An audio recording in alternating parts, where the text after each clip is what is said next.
Magandang araw mga ka-barber. Ngayon ay magpapagupit si Baby Axel. Siyempre dito lang sa Axel Barbershop.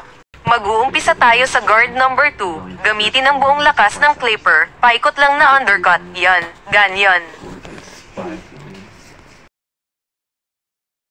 Pagkatapos maglalagay tayo ng hair art. Mag-umpisa muna sa linya. 2 linya. Pagdugtungin lang ang mga dulo. At eto na nga, nag-umpisa na yung challenge. Oh my God, naglikot na siya. Kaya ba? O kakayanin? Di pa rin tayo susuko.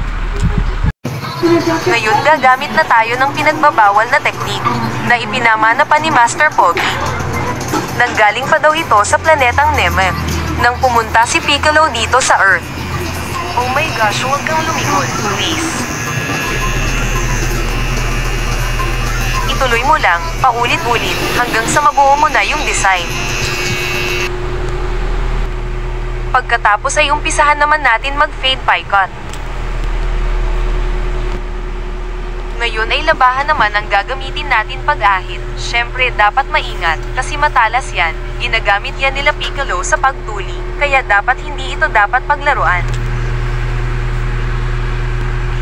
Maswerte na lang talaga si Papa. Kasi si Axel pa mismo nag-volunteer magpagupit.